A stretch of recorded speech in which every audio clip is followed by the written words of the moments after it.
Je tiens également à vous dire bonjour. C'est la dernière tentative pour que vous restiez réveillés, que vous maîtrisiez votre faim. Et pour ceux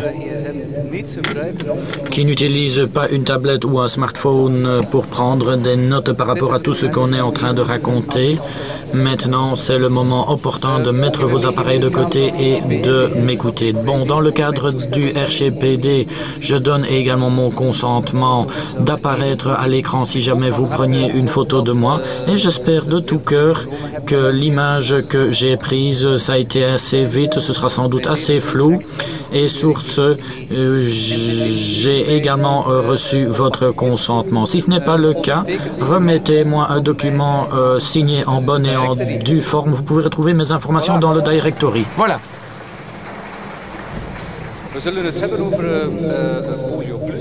On va parler de Polio Plus et très rapidement, 5 petits points. Je saisirai également l'opportunité et je tiens à remercier les orateurs précédents afin qu'ils ont été plus vite que prévu. Ainsi, j'ai un petit peu plus de temps, mais je tiens à vous rassurer.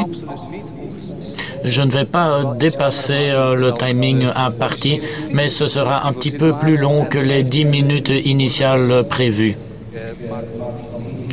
Je saisis dès lors l'opportunité pour remercier les orateurs précédents. 5 points que nous allons aborder. Et premier point, Vision Statement. Ça a déjà été abordé par le gouverneur entrant et c'est également apparu à plusieurs reprises à l'écran à chaque fois qu'on voyait une photo de notre nouveau président entrant, Michael Maloney.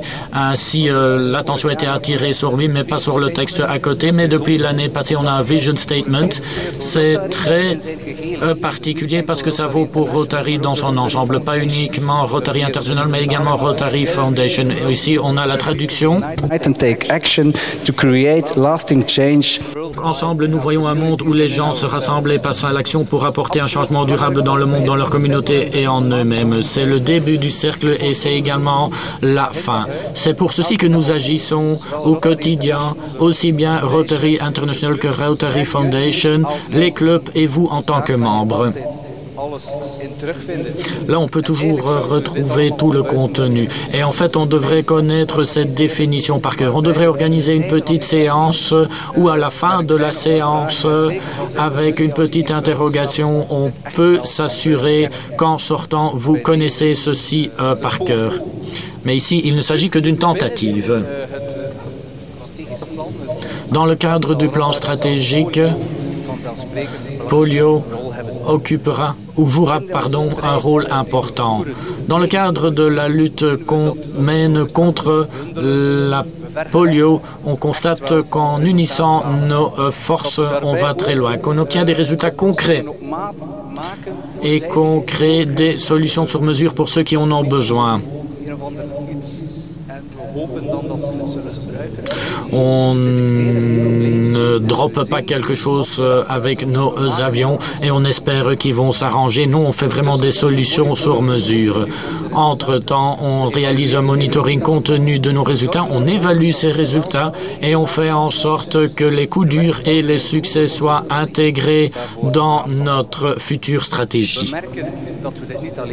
On constate qu'on ne peut pas le faire seul et on conclut des accords de coopération avec des organisations comme l'OMS, comme UNICEF, CDC et également dans la fondation Melinda Gates. Et on constate également que sur le terrain, là, les infrastructures font défaut et Rotary va les construire en collaboration avec nos partenaires.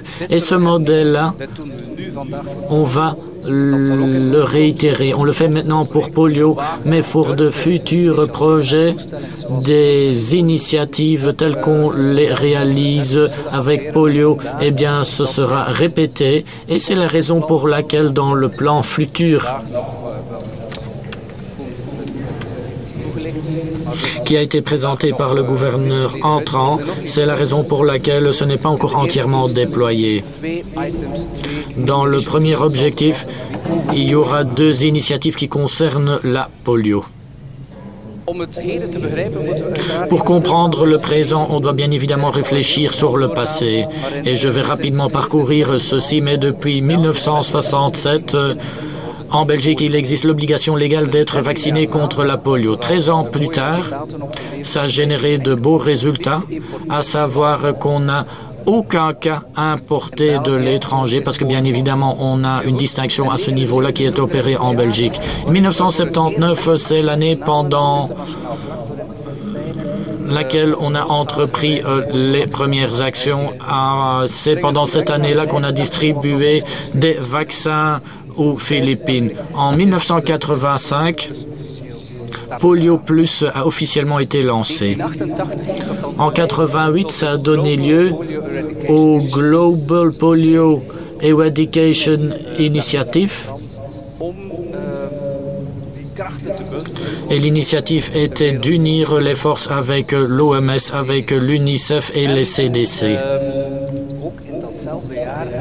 Et pendant cette même année, on a eu le dernier cas importé de polio en Belgique. Cette année, ça fait 30 ans qu'on a vu la dernière fois la polio en Belgique.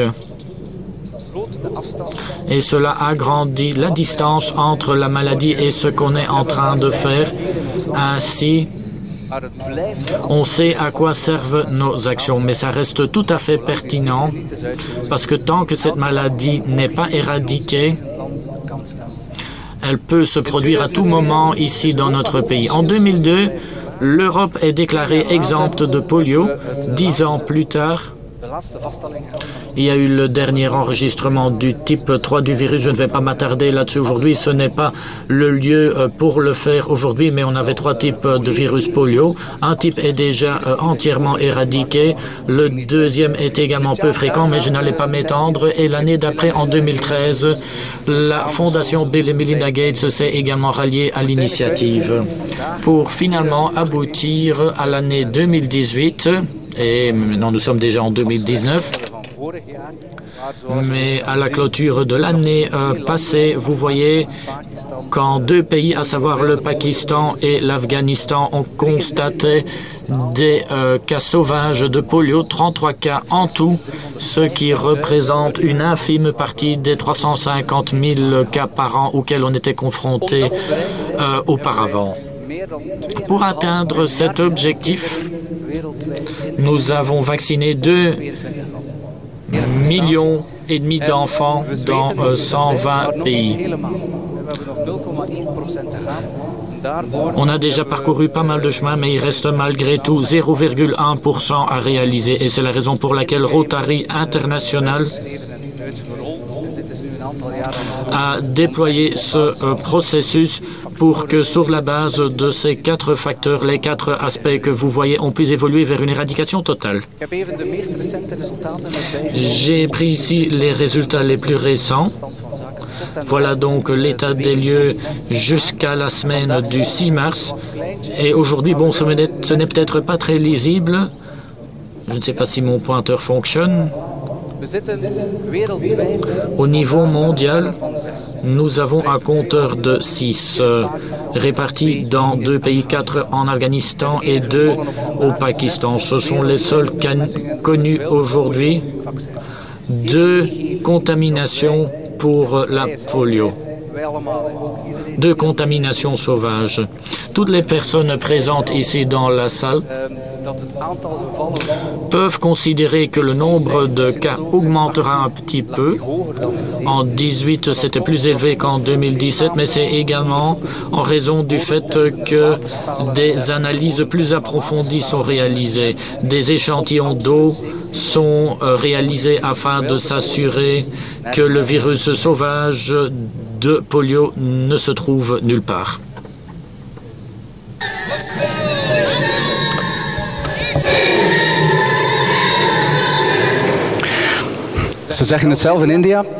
Ils le disent eux-mêmes en Inde, ils maîtrisent très bien le néerlandais. Ils disaient « Hutso, Hutso ». Très bien, ils l'ont dit à plusieurs reprises lorsqu'on voulait les faire vacciner, mais ils disaient eux-mêmes « Hutso, Hutso ». Et j'aimerais également vous lancer ce message. Goed zo. Je pense que vous pouvez également vous applaudir pour ce qui a été réalisé.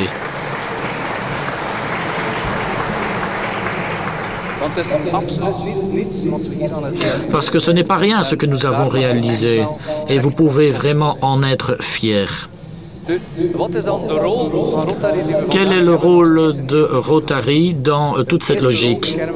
Un premier rôle, on le connaît tous et on excelle là-dedans, c'est récolter des fonds, organiser du fundraising, plaider auprès d'autres autorités et d'organisations d'attribuer des fonds dans le cadre de la lutte contre la polio.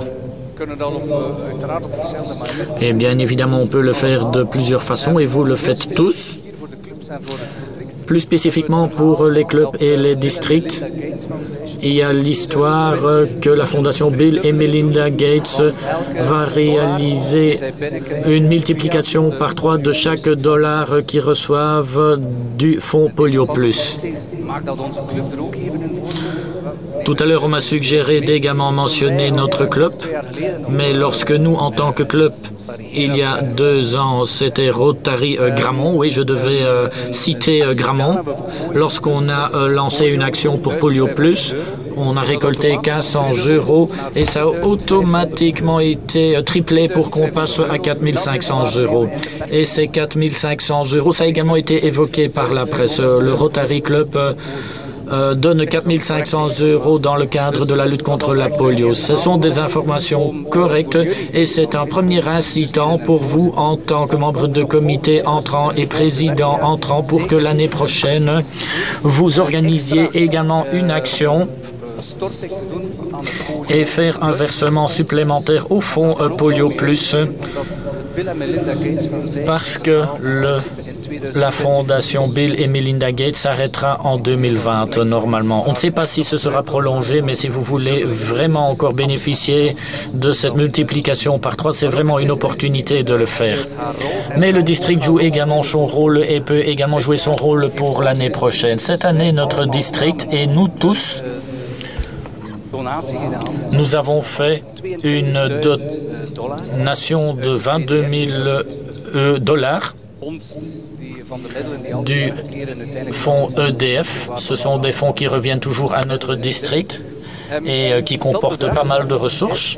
Et ce montant, a été augmenté de 50% par la Fondation et a été triplé par la Fondation Bill et Melinda Gates. Donc notre district, nous tous ensemble, nous avons dans l'année de fonctionnement de Mark Bosmans et Patrick Bax, nous avons attribué 100 000 $ américains supplémentaires à polio. Et la bonne nouvelle, c'est que pour l'année prochaine,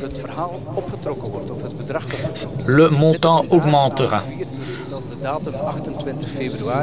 Donc la date, c'est le 28 février. C'est une photo qui a été prise il y a 2 semaines. Et aujourd'hui, nous sommes à 4,1 millions d'euros. La limite était à 5 millions d'euros qui pouvaient provenir de tous les DDF au niveau mondial. Le Rotary a décidé d'augmenter le montant à 10 millions d'euros et de faire le matching à concurrence de 100%. C'est également un appel pour le prochain district. Il faut également qu'un don soit fait à partir du DDF. Si c'était 25 000, eh bien, ce sera doublé par le Fonds mondial. On passe à 50 000 et ensuite multiplié par 3, ce serait 150 000 €. Vous voyez donc qu'on excelle dans ce domaine et on doit continuer à le faire nous tous ensemble. Un deuxième volet, et c'est également quelque chose qui occupe une place de plus en plus importante, c'est la conscientisation. La conscientisation qui, malheureusement, doit être renforcée. De plus en plus, nous voyons des situations où les personnes choisissent de faire un opt-out, où les parents choisissent de ne pas faire vacciner leurs enfants malades Malgré tout, nous savons qu'à cause de polio, que les vaccins fonctionnent, tant les vaccins par voie orale que les vaccins, même les vaccinations même. Donc les vaccins par voie orale, mais également les vaccins par injection ont fait en sorte, d'après les calculs, que plus de 15 millions de personnes aujourd'hui n'aient plus de paralysation. Nous avons 99,9% de la maladie qui a été éradiquée grâce à la vaccination. Pas malgré, c'est une maladie, si on l'attrape, on ne peut rien faire. La seule possibilité, c'est de l'éviter, ou par de bonnes situations hygiéniques, ou par les vaccinations. Donc, il est nécessaire vraiment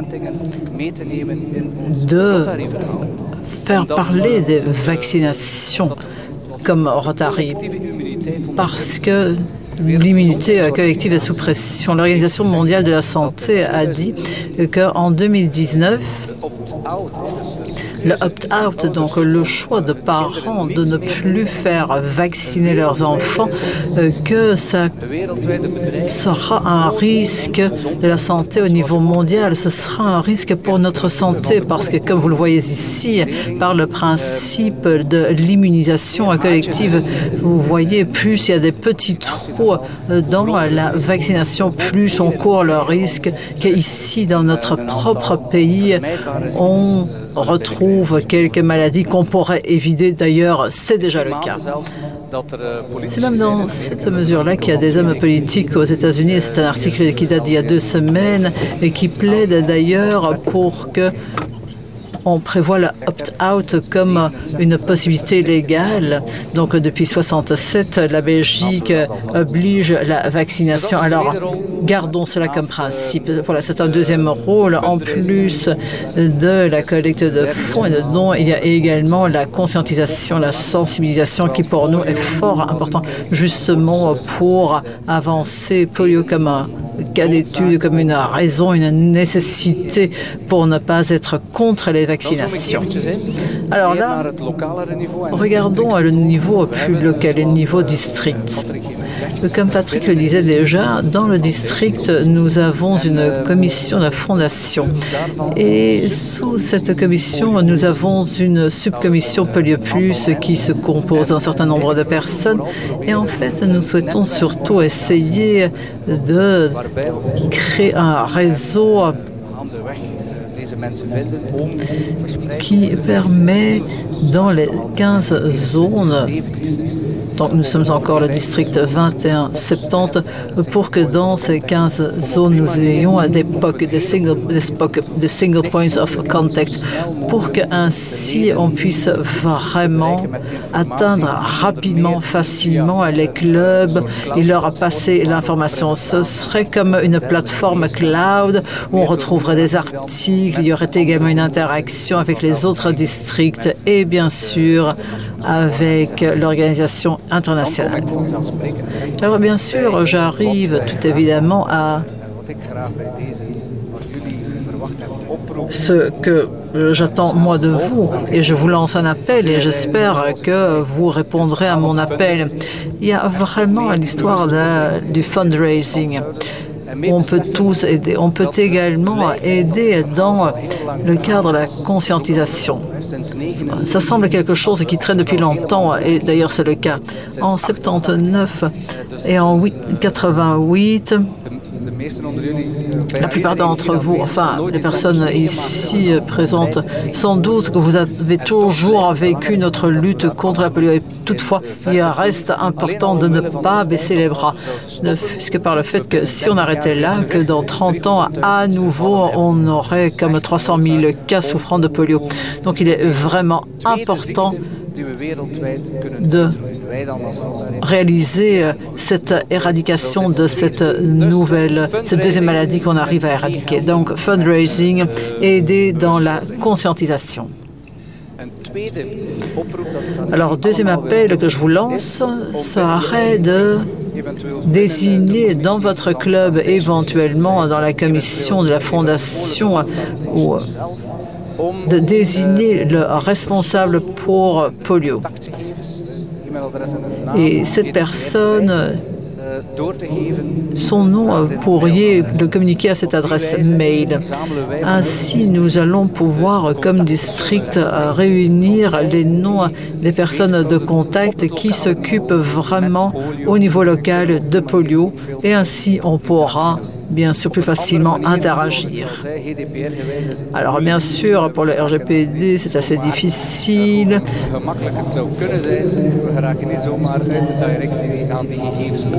On ne peut pas sortir sans plus les données de l'annuaire parce que justement il y a le RGPD. Donc là, nous devons faire le nécessaire et je le comprends tout à fait. Alors, troisième appel, et c'est vraiment un appel chaleureux que je vous lance. Et c'est parce que le 24 octobre 2019, nous avons la journée mondiale de polio.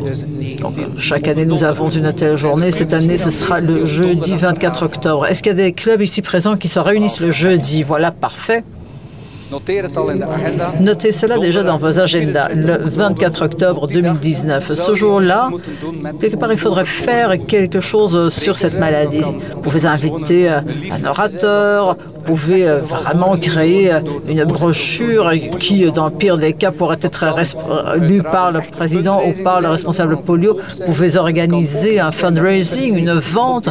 Enfin, peut-être que vous allez pouvoir organiser quelque chose, pas nécessairement non plus ce jour-là, parce que les clubs qui n'ont pas leur réunion le jeudi, bien sûr que ces clubs ne sont pas exonérés non plus de faire un effort. Vous pouvez parfaitement organiser quelque chose un autre jour.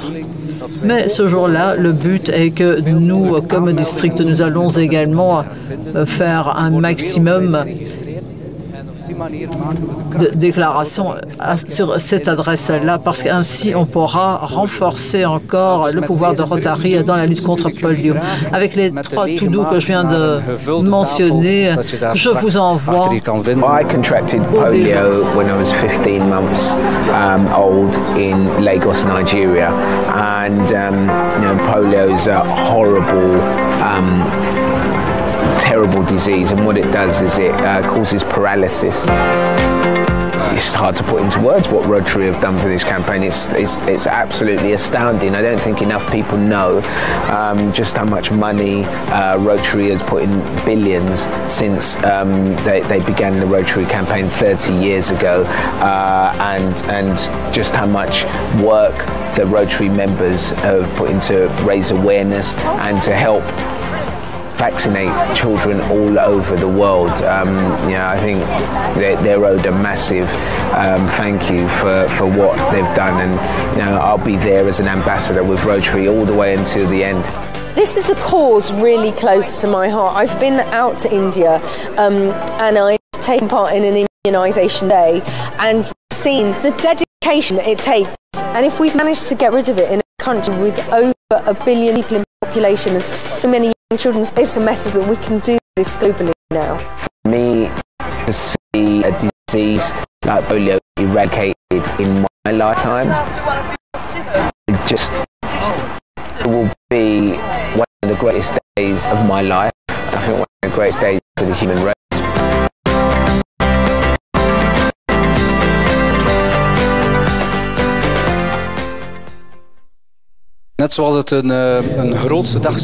Tout comme ce serait une grande journée pour tous ceux qui souffrent encore de polio, pour nous, bien sûr, ce serait une grande fête si effectivement on pouvait dire qu'officiellement il n'y aura plus de cas de polio de par le monde. Mes félicitations à vous tous, merci de votre attention et bon appétit.